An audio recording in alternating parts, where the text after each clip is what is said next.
Good morning my dear friend. आज की इस क्लास में हम लोग क्लास 10th विज्ञान के महत्वपूर्ण 1 नंबर और 2 नंबर वाले क्वेश्चनों को देखेंगे। लघुत्तरी एंड अति लघुत्तरी टाइप के जो क्वेश्चन आपसे पूछे जाते हैं उनको देखेंगे। अगर आज की इस क्लास में जितने भी आपको विज्ञान में भौतिक विज्ञान के क्वेश्चन कराए जा रहे हैं 1 नंबर और 2 नंबर वाले, अगर आप इन सारे क्वेश्चनों को अच्छी तरह से आप तैयार कर लेते हैं तो इसके बाहर से आपको कोई भी क्वेश्चन 1 नंबर और या 2 नंबर में भौतिक विज्ञान से नहीं पूछा जाएगा। भौतिक विज्ञान के लिए केवल इतने ही आपको क्वेश्चनों को तैयार करना है जो आपको आज की इस वीडियो में कराए जाएंगे। जैसे पहला क्वेश्चन आपसे बोला गया है बेटा, दर्पण की फोकस दूरी तथा वक्रता त्रिज्या में क्या संबंध है। दर्पण की फोकस दूरी तथा वक्रता त्रिज्या में क्या संबंध है। इस क्वेश्चन को आप अच्छी तरह से रट लीजिएगा, कई बार डायरेक्ट पूछता है या इससे सवाल दे देता है। तो याद रखना बेटा कि जो दर्पण की फोकस दूरी और वक्रता त्रिज्या में संबंध होता है वो होता है यफ बराबर r/2। यफ बराबर r/2। यफ बराबर कितना बेटा r/2, जहाँ यफ जो है वो फोकस दूरी है और r आपकी क्या है बेटा वक्रता त्रिज्या है। नेक्स्ट, गोलीय दर्पण के ध्रुव तथा मुख्य फोकस के बीच की दूरी क्या कहलाती है। गोलीय दर्पण के ध्रुव तथा मुख्य फोकस के बीच की दूरी को क्या कहते हैं। तो याद रखना उसको बेटा फोकस दूरी कहते हैं। उसे क्या कहते हैं बेटा फोकस दूरी कहते हैं, इसको याद रखिएगा बेटा। नेक्स्ट क्वेश्चन आपसे बोला गया है, प्रकाश का वेग न्यूनतम किसमें होता है। जो प्रकाश है उसका वेग न्यूनतम किसमें होगा, तो आपका ऑप्शन होगा कांच में। प्रकाश का वेग न्यूनतम किसमें होता है, तो ऑप्शन होगा बेटा कांच में। याद रखना प्रकाश का जो वेग है वो न्यूनतम किस पे होता है बेटा कांच में होता है, कांच में। नेक्स्ट क्वेश्चन आपसे बोला जा रहा है बेटा, इंद्रधनुष का बनना किस परिघटना पर आधारित है। इंद्रधनुष का जो बनना होता है वो किस घटना पर आधारित है, आप इसको बताइए। प्रकाश के वर्ण विक्षेपण पे। याद रखना इंद्रधनुष का जो बनना है वो किस घटना पर आधारित है, तो घटना है बेटा प्रकाश का वर्ण विक्षेपण। क्या है बेटा प्रकाश का वर्ण विक्षेपण। प्रकाश का वर्ण विक्षेपण इस घटना पर आपका इंद्रधनुष बनता है। निर्वात में प्रकाश की चाल कितनी होती है। निर्वात में प्रकाश की चाल कितनी होती है, तो याद रखना बेटा निर्वात में जो प्रकाश है उसकी चाल होती है 3 × 10⁸ मीटर पर सेकेंड। निर्वात में प्रकाश की चाल होती है बेटा 3 × 10⁸ मीटर पर सेकेंड। मानव नेत्र में किस भाग में वस्तु का प्रतिबिंब बनता है। तो अगला सवाल आपसे कह रहा है कि जो मानव नेत्र है उसके किस भाग में वस्तु का प्रतिबिंब बनता है। तो याद रखना बेटा रेटिना पे। प्रतिबिंब कहाँ पे बनता है बेटा रेटिना पे बनता है। मानव नेत्र के किस भाग पर प्रतिबिंब बनता है, तो रेटिना, जिसको आप दृष्टि पटल भी कहते हैं। क्या कहते हैं बेटा दृष्टि पटल भी कहते हैं, तो ऑप्शन ये हो जाएगा। नेक्स्ट क्वेश्चन आपसे बोला गया बेटा, लेंस की क्षमता का मात्रक क्या होता है। लेंस की क्षमता का मात्रक क्या होता है, तो याद रखना बेटा डायोप्टर। लेंस की क्षमता का मात्रक होता है डायोप्टर। क्या होता है बेटा डायोप्टर। मानव नेत्र के रेटिना द्वारा बनाई गई छवि कैसी होती है। मानव नेत्र के रेटिना द्वारा बनाई गई छवि कैसी होती है, याद रखना वास्तविक तथा उल्टी छवि होती है। जो मानव नेत्र में रेटिना पे वस्तु की छवि बनती है वो वास्तविक होती है तथा उल्टा होती है, वास्तविक तथा उल्टा होती है। नेक्स्ट क्वेश्चन आपसे बोला जा रहा है बेटा, सामान्य मानव नेत्र का दूरबिंदु कितना होता है। सामान्य मानव नेत्र का दूरबिंदु कितना होता है, तो याद रखना बेटा अनंत। सामान्य मानव नेत्र का दूरबिंदु कितना होता है बेटा अनंत होता है। कितना होता है अनंत। इस बात को याद रखना कि सामान्य मानव नेत्र का जो दूरबिंदु होता है वो होता है अनंत होता है बेटा।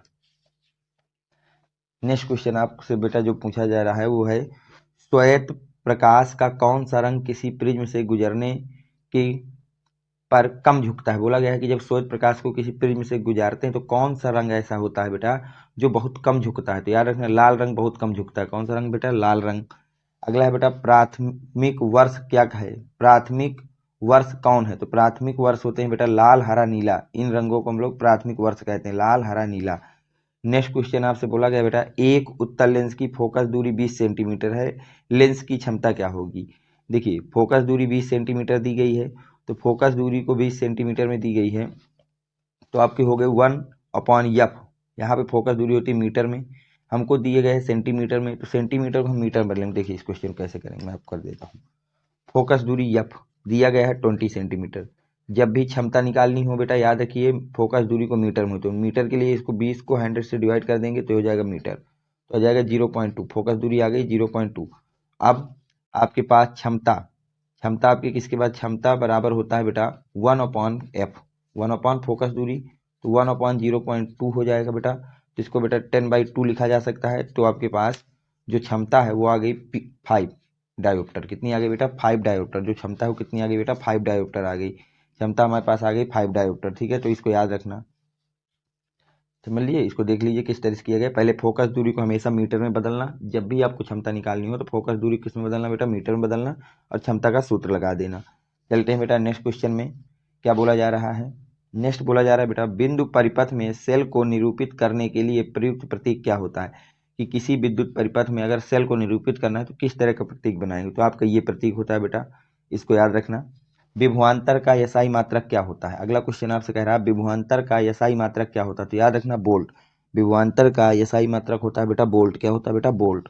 1 किलोवाट घंटा किसके बराबर होता है? 1 किलोवाट घंटा किसके बराबर होता है? 3.6 इंटू 10 की पावर 6 जूल के।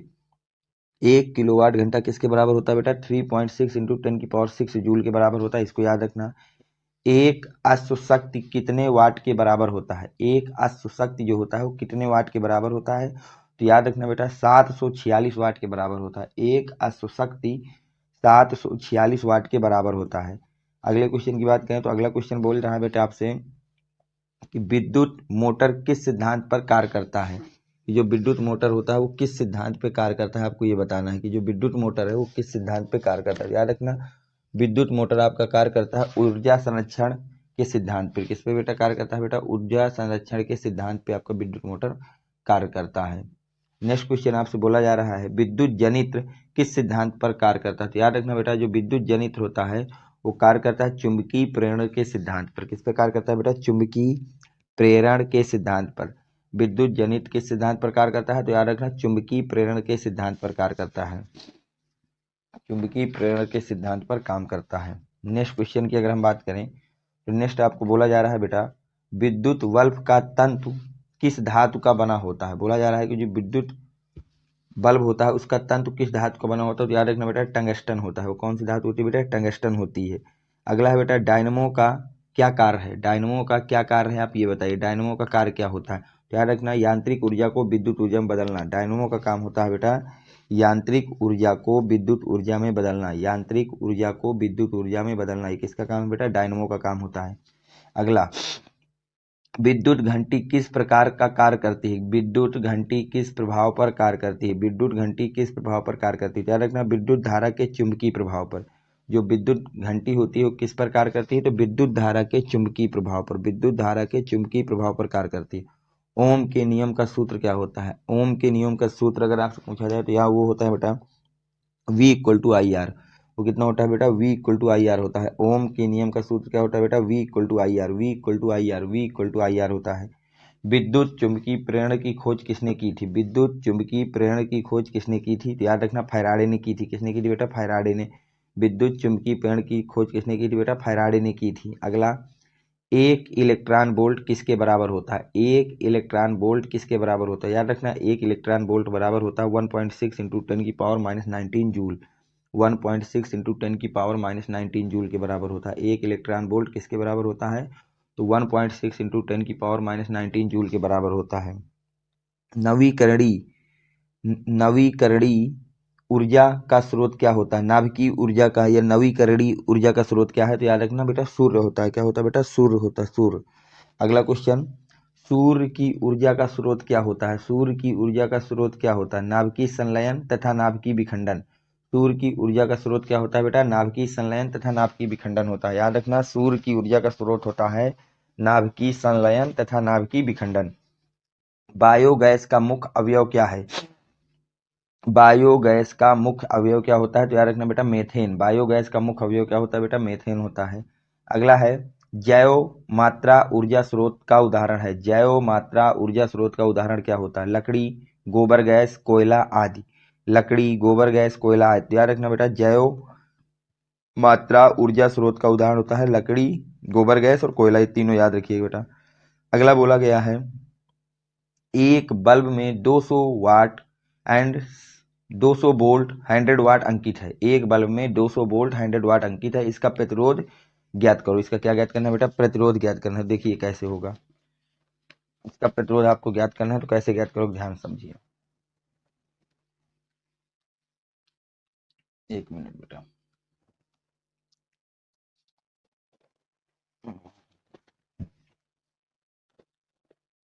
तो सवाल में अगर हम बात करें गिवन क्या क्या है उसकी बात पहले करते हैं।